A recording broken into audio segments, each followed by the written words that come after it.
Hello friends, welcome to Ramesh TNPSC academy. அனைவருக்கும் பொங்கல் நாள் நல்வாழ்த்துக்களை நான் முதல்ல தெரியப்படுத்திக்கிறேன். இன்றைக்கி நம்ம என்ன பார்க்க போகிறோன்னா, மெட்ராஸ் ஹைகோர்ட்லேருந்து நோட்டிஃபிகேஷன் 2 நோட்டிஃபிகேஷன் ரிலீஸ் பண்ணியிருக்காங்க. ஆல்ரெடி நான் ஒரு நோட்டிஃபிகேஷன் போட்டுட்டேன். ஜெராக்ஸ் ஆப்ரேட்டர், டைப்பிஸ்ட்டுக்கு, அப்புறம் பார்த்திங்கன்னா கேஷியருக்கெல்லாம் நோட்டிஃபிகேஷன் விட்டுருந்தாங்க. அது மட்டும் இல்லாமல் ஓட்டுநருக்கும் பார்த்திங்கன்னா இப்போ தனியாக ஒரு நோட்டிஃபிகேஷன் ரிலீஸ் பண்ணியிருக்கிறாங்க. இன்றைக்கி தேதி 15/1/2024. இதுக்கு நீங்கள் கடைசி தேதி விண்ணப்பிக்கக்கூடிய கடைசி தேதி பார்த்திங்கன்னா பிப்ரவரி 13 வரைக்கும் உங்களுக்கு லாஸ்ட் டேட் ஆஃப் சப்மிஷன் கொடுத்துருக்காங்க. கேஷ் பேமெண்ட் நீங்கள் வங்கி வழியாக செலுத்துறதுக்கு அடுத்த மாதம் 15 வரைக்கும் உங்களுக்கு கால அவகாசம் கொடுத்துருக்காங்க. இதில் ஓட்டுநர் பணிக்கான நேரடியாக இவங்க மெட்ராஸ் ஹைகோர்ட்லேருந்து ஆட்களை இது பண்ணுறாங்க. அதில் என்னென்ன கல்வி தகுதி இருக்குது, என்னென்ன மாதிரி தேர்வுகள் இருக்குது, எல்லா விஷயமும் இந்த வீடியோவில் நம்ம பார்ப்போம். முதல்ல பாருங்கள், காலி பணியிடங்கள் மற்றும் சம்பள விவரங்கள் கொடுத்துருக்காங்க. ஒரே பணி தான், ஓட்டுநர் பணிக்கு தான் எடுக்கிறாங்க. மொத்தம் 13 வேக்கன்சி காலியாக இருக்குது. இதுக்கு சம்பளம் ஏற்றுமுறை பார்த்திங்கன்னா 19,500லேருந்து 71,900 வரைக்கும் சொல்லியிருக்கிறாங்க. சிறப்பு ஊதியம் உண்டுங்கிறதையும் இதில் குறிப்பிட்டிருக்காங்க. அதில் என்னென்ன பிரிவுகளில் கேட்டகரியில் இவங்க பிரிச்சிருக்காங்கங்கிறதையும் கீழே கொடுத்துருக்குறாங்க. Vacancy 13, general term women, PSTM, அப்புறம் பிசி அதர் தென் பிசிஎம் இப்படின்னு சொல்லிட்டு எக்ஸ் சர்வீஸ் எல்லாம் கொடுத்துருக்காங்க. அப்புறம் எஸ்சி ப்ரியாரிட்டி இருக்குது. எல்லாமே டீட்டெயிலாக கொடுத்துருக்காங்க. ஸோ நீங்கள் இதை பார்த்துக்கோங்க.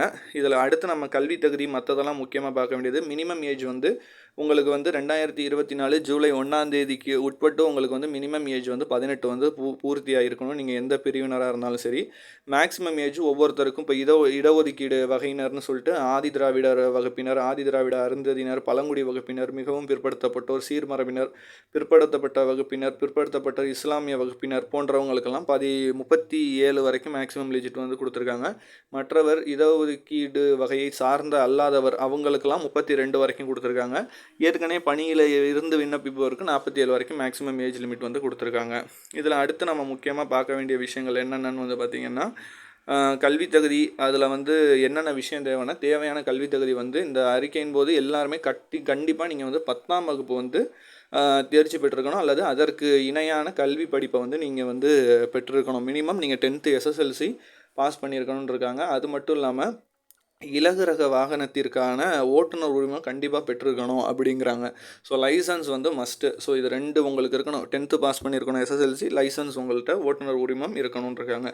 தேர்வு கட்டணம் அது 500 ரூபா பே பண்ணணும். நீங்கள் பிற்படுத்தப்பட்ட வகுப்பினர், மிகவும் பிற்படுத்தப்பட்டோர், சீர்மரபினர்னு. இதே அடுத்தவங்க மற்றவங்க இந்த பழங்குடியினர், ஆதி திராவிடர் அவங்களுக்கெல்லாம் இதில் விலக்களிக்கப்பட்டிருக்கு. அதை நீங்கள் விவரங்கள் பார்த்துக்கோங்க. அதன் பிறகு இதில் நீங்கள் முக்கியமாக பார்க்க வேண்டியது தேர்வு முறை. முதல்ல என்னென்ன மாதிரி நடக்கலாம், முதல்ல எழுத்து தேர்வு, அப்புறம் செய்முறை தேர்வு, அப்புறம் வாய்மொழி தேர்வுன்னு 3 ஸ்டேஜ் இருக்குது. இந்த எழுத்து தேர்வு பார்த்திங்கன்னா மொத்தம் 125 கேள்வி இருக்கும். அப்ஜெக்டிவ் டைப்பு 2.5 மணி நேரம் பரீட்சை. சரிங்களா? பார்ட் ஏ, பார்ட் பின்னு இருக்கும். பார்ட் ஏ முழுக்க தமிழ் தான். சரிங்களா? தகுதி தேர்வு 50 மதிப்பெண், 50 கேள்வி இருக்கும். குறைந்தபட்சம் நீங்கள் 20 பெறணும். அடுத்து பொதறிவு 75 கேள்வி, 75 மதிப்பெண்ணுக்கு 30 நிமிஷம் நடக்கும். சரிங்களா? 30 கொஷின் நீங்கள் மினிமம் எடுக்கணும். ஸோ இதிலெல்லாம் நீங்கள் தேர்ச்சி பெற்றீங்கன்னா அடுத்து நீங்கள் லெவல் 2க்கு போவீங்க. செய்முறை தேர்வு இருக்கும். செய்முறை தேர்வுலேயும் நீங்கள் நல்லா இது பண்ணிங்கன்னா அடுத்து வாய்மொழி தேர்வு. செய்முறை தேர்வு 100 மதிப்பெண்ணுக்கு நடக்கும். அதில் ஓட்டுநருக்கான கோட்பாடுகள் என்னென்ன, வாகனத்தோட சோதனை எப்படி, பார்வைத்திறன், அப்புறம் முன்னுரிமை, அப்புறம் போக்குவரத்து கல்வி, இந்த மாதிரி விஷயங்கள்லாம் அந்த இது சார்ந்த நற்பண்புகள், ஓட்டுநருடைய திறமை, ஓட்டுநர் நற்பண்பு, அவசர சிகிச்சை, அணுகுமுறையெல்லாம் பார்ப்பாங்க. அதுக்கு 40 மதிப்பெண் நீங்கள் பெறணும். அப்புறம் இறுதியாக வாய்மொழி தேர்வு வைவா வாய்ஸ் நடக்கும். 15 மதிப்பெண்ணுக்கு. அதில் குறைந்தபட்சம் நீங்கள் 5 எடுக்கணும். 1:2 அல்லது 1:3ங்கிற ரேஷியோவில் அவங்க எடுப்பாங்க. ஸோ அதுலேயுமே நீங்கள் இது போயிட்டிங்கனாலே அந்த ஸ்டேஜ் நீங்கள் நல்லபடியாக முடிப்பீங்க. ஸோ இதெல்லாம் தான் இதில் இருக்க முக்கியமான விஷயம்.